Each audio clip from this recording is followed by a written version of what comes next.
The Book of the New Sun by Gene Wolfe. So, The Book of the New Sun, if you did not know, is a series of highly acclaimed science fiction novels which are regarded by many people as being perhaps the grandest achievement of the entire genre. Now, this series is comprised of 5 books, those being The Shadow of the Torturer, The Claw of the Conciliator, The Sword of the Lictor, The Citadel of the Autarch, and The Urth of the New Sun. Now, I have done reviews of each of these books here individually, which I will link in the description box, so you can check those out if you want to know my review of the series book by book. But this video here today is meant to be my review of the series overall, as well as my final thoughts on the series, and also perhaps a potential heads up to any prospective readers out there.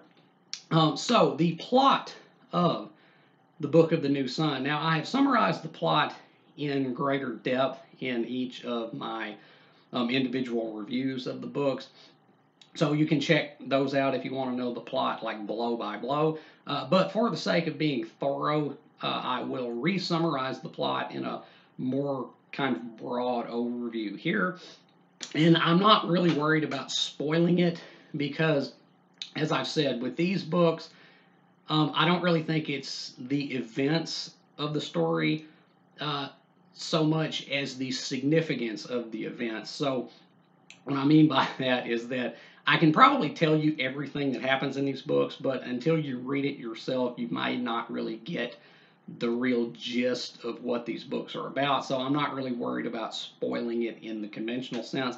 But anyway, so the Book of the New Sun takes place in a far future Earth, although that's Earth spelled with a U.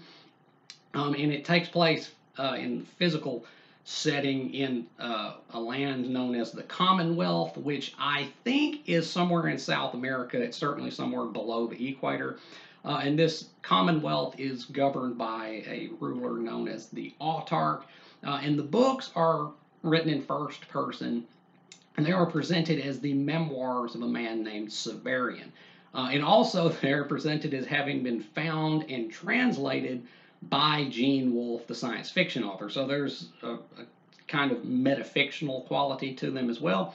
But anyway, so Severian is at the onset of the books. Well, first of all, he kind of lets us know that he himself is the autarch. At the time that he is writing these books, he has become the most powerful man in the land. These books are kind of relating how he came to that point. And Severian, in the beginning of his story, is a torturer. He is raised and trained to be a torturer and a kind of an executor of the autarch's justice in the Commonwealth. But he eventually crosses his guild and is subsequently cast out. And the books, again, just kind of broad overview here, they chronicle his wanderings and his interactions with various characters, from brigands to revolutionaries to mountebanks to robots, as well as aliens, sort of, and also some like Lovecraftian abominations. But anyway, long story short, he travels across the land. He works some miracles because it's gradually kind of revealed that he may have the power of thaumaturgy.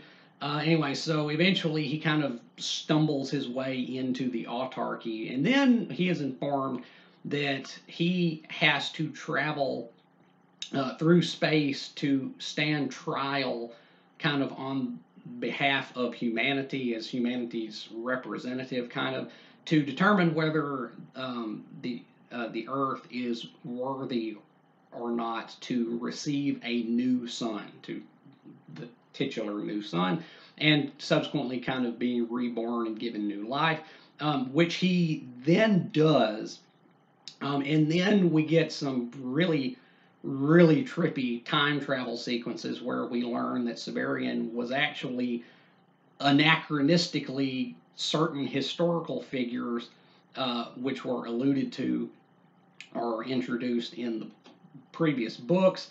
And yeah, that is the story of the Book of the New Sun. Again, just a broad overview. The best way I can describe reading the Book of the New Sun, it's kind of like reading the Gospels, except if Jesus did not know that he was Jesus, and also if Jesus had been like a time traveler. It's really, that's kind of the best way that I think I could describe it. But now on to kind of the technical aspects and the literary aspects of the books. The Book of the New Sun is really, I think, what you might call postmodern science fiction. It is exceedingly literary, and these books, I would point out once again, achieved a level of acclaim which was unusual, I think, for a science fiction work because these books came out in the early 1980s, and science fiction was certainly coming to be more accepted in the mainstream. But even at that time, I'm not really sure that science fiction was quite as widely embraced in terms of literary credibility as it is now, because nowadays we have books like This Is How You Lose the Time War, The Sea of Tranquility, etc., which are um, science fiction books, but also considered literary fiction. And the Book of the New Sun is really remarkable because it achieved a very high level of acclaim, both within and without the science fiction genre, the science fiction community, at a time when, I don't really think that was very typical. But they're also noted for being very, very demanding reads. The Book of the New Sun, first of all, it has a vocabulary which I can assure you is like nothing you have ever read in your life. It is truly on another level, the words that are used in these books, but also the books are very, very well written. The prose in these books, besides just the crazy language, is very, very good. And that's another thing that science fiction has not historically been known for is high quality prose. But the Book of the New Sun was a real exception because Gene Wolfe could really, really write. He could write really, really well. But also, the Book of the New Sun is noted for having an extremely unreliable narrator. And because of that, you really, really, really have to pay attention and you really have to read into some things in order to really get the meaning. Now, the only thing that I can really myself liken the Book of the New Sun to in terms of like other books that you might encounter is actually this book right here, Pale Fire by Vladimir Nabokov, because this book is a book which the story is told, but the real like what you really need to get out of the story is what isn't told. Like so what I mean is, with reading Pale Fire and reading the Book of the New Sun, it's not so much what the lines are saying, but rather what's being said in between the lines. That's what I mean. You really have to read into these books to really get them. And so I really think this is the only thing I can liken these books to, Pale Fire, because they kind of have a similar vibe, sort of. But anyway, so now on to my personal like sentiments regarding these books. What I liked, what I didn't like. So um, the Book of the New Sun, I really, really did enjoy. I really, really love these books because this really is science fiction, uh, like on another level. This is literary fiction that just happens to be science fiction as well. It's very demanding. It does not hold your hand and it does not pander as well. The writing, as I said, is just a cut above what the typical genre fare, at least was at that time, I think. The main character, Severian, is very, very dislikable, but he is a very complex and interesting protagonist. But also, I really liked the themes of it, which I'll kind of touch on in a little bit more. But overall, the journey that these books take you on, I really, really uh, liked. I really did. It's kind of a thing unto itself. It's a very singular experience. But now, in terms of my criticisms of it, and in my reviews of these books individually, I didn't really say much, if anything, negative about them, and that's because what I didn't like about the books, I'm not sure you could call an objective criticism so much as it is just a personal taste. But since this is kind of the wrap up of the reading of the Book of the New Sun, I will say what I didn't like about them, but I won't pass that off as some kind of like, again, objective criticism. So there were a couple things I didn't like about the books, and one of the major things I didn't like was just how over sexualized these books are. Now, if you look at reviews of these books on Goodreads or what have you, one thing that you'll notice, I think, is that a lot of people really take issue with the way that women are portrayed in these books, and that's certainly something you can take issue with. That's not really what I took issue with so much. I'm not saying that like these books offended me or anything, even though I do kind of understand how they might offend some people. Rather, it just really wore thin with me because there's kind of a pattern to these books, and it just becomes like the same thing over and over again. And that has to do with the sexual relations between the characters. So Severian, uh, he bangs damn near every single woman that he encounters in these books. And it got so freaking old after a time because again it's just the same thing, and it did read kind of at times like some kind of wish fulfillment fantasy of just this really really unlikable character who is just constantly um, getting laid by just woman after woman who just kind of throw themselves at him, even when they don't really have any reason to. And honestly, it got kind of ridiculous, I thought, at certain points. Like, it almost reads like some kind of harem fantasy, really. It does. It got old. And the thing that I didn't like about it is that there's just such an overriding aura of sexualization to these books. It kind of just it got a bit much at times because I'm not kidding when I say that literally just damn near every single woman that he encounters in these books he gets down with, and honestly it kind of just wore thin after a while. I was like, why does it have to be so sexual? Again, that's just my personal taste. Again, more people will probably take issue with the way that the female characters are portrayed because we're seeing this through Severian's eyes, and he is very, very lecherous. And so there's kind of this, I guess what you might call the male gaze kind of aspect to these books. Very, very kind of horny, I should say. But I didn't like that aspect of it. It got really old and it wore thin after a time because, again, it's just kind of the same thing over and over again.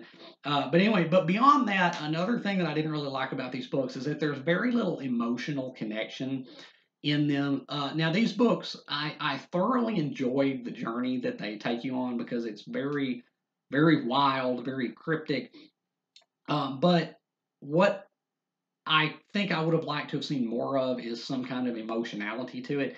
These books are very, very much kind of more geared around intellectual stimulation than they are emotional connection, because really there wasn't much emotional connection that with me to these books. Characters die, but then my reaction at least was just like, who cares? You don't. I didn't really care about any of the characters in an emotional capacity. It's very much kind of a cold read, and that's probably due in large part to the personality of the narrator.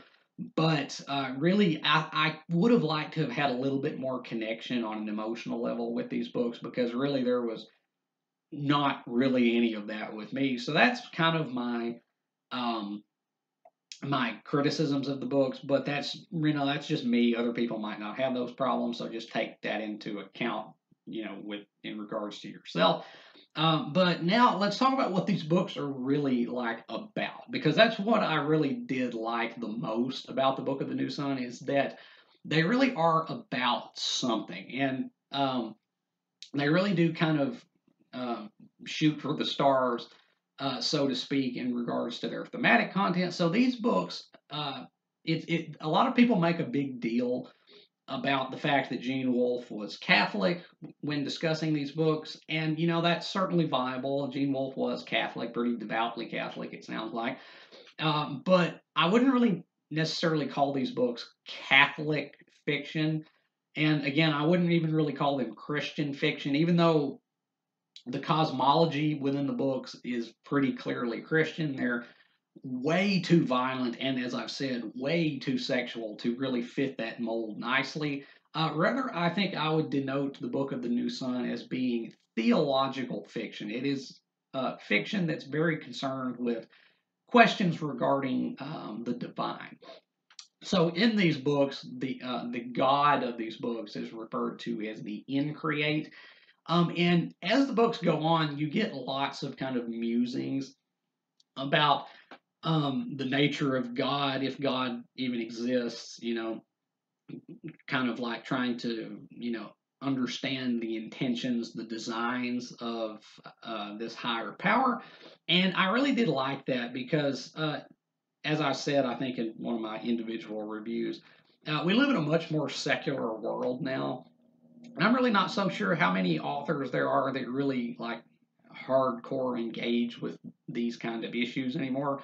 But Gene Wolfe really, really did. Like these books are really about mortals striving to know a very, very distant and remote um, divinity, like their creator, trying to kind of understand the designs of that which gave rise to them.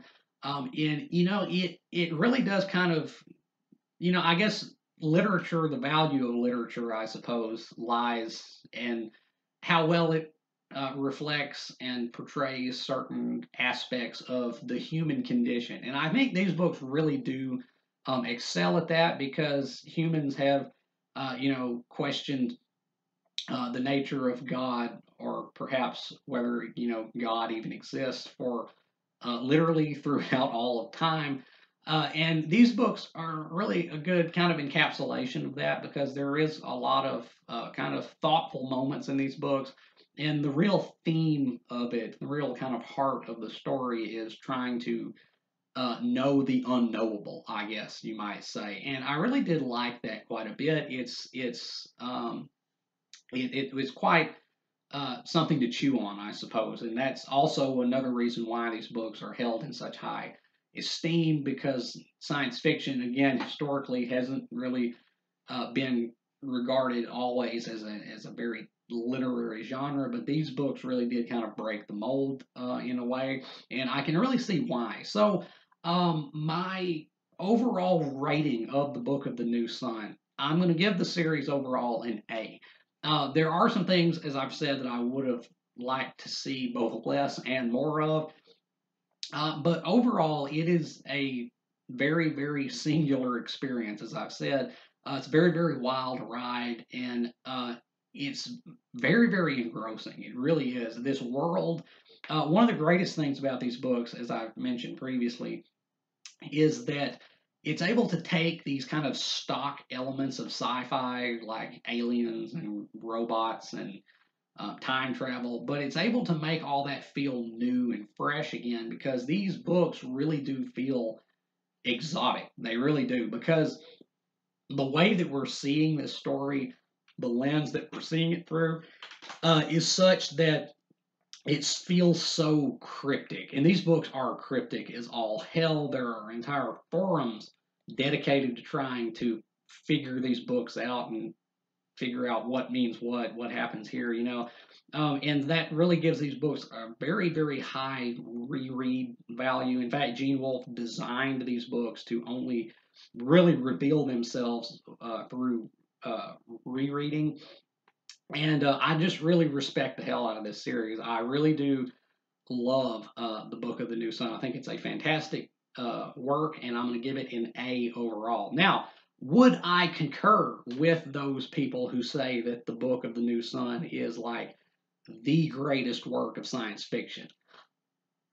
Not quite. And that may be, if only because My favorite book of all time, and the book that I do consider like the true pinnacle of all human literary achievement, is Mary Shelley's Frankenstein, which is itself a work of science fiction. So, for that reason, no, I do not think that the Book of the New Sun is the greatest work of science fiction ever. However, if you want to exclude Frankenstein from the running, then I still won't say for certain, but I'll say very possibly this might be like science fiction's greatest hurrah, other than Frankenstein, I think. Possibly, maybe, because these books are, once again, just exceptionally literary. And that's not something that can be said of all of science fiction, even today, and certainly not of all the science fiction that came out around the time these books were written.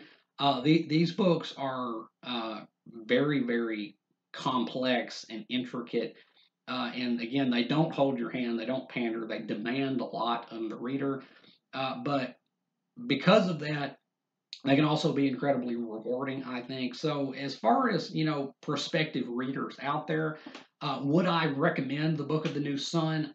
If you are, if you read like literary fiction, if that's like what you read predominantly, and you want to dip your toe into the waters of science fiction, then I would say hit this up for sure, because it's probably going to satisfy on both levels.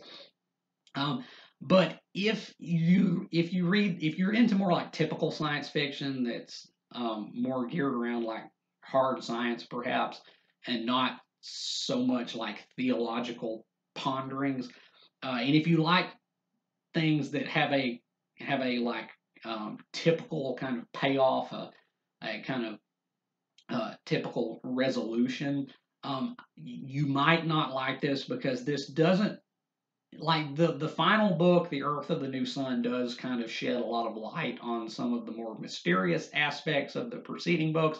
But I wouldn't say that anything is necessarily wrapped up with a bow. It's still kind of, there's still a lot to question, I think, after you finish it. So if you want something that's very clear cut and clearly defined, you might not like this. It might not be for you. But if you're open, if you have an open mind and you just want like a really kick ass wild ride of a journey through a dying world, replete with the miraculous and the extraordinary, then I think that this will probably satisfy. These books are pretty entertaining, if nothing else, also. So I could guardedly recommend this, although perhaps not universally. But anyway, that has been my kind of my overview and kind of over all review of the Book of the New Sun, and my final thoughts on it. So, the Book of the New Sun by Gene Wolfe. Let me know down in the comments whether you have read the Book of the New Sun. If you have, let me know what you thought about it. I'd love to hear your takes on the work, as well as whether you have agreed or disagreed with anything I've said here today. And if you haven't read Book of the New Sun, well, see my just my previous little elucidation there. And as always, if you have enjoyed anything you've seen or heard here today, remember to hit that like button and subscribe. I would really appreciate it. And until next time, peace.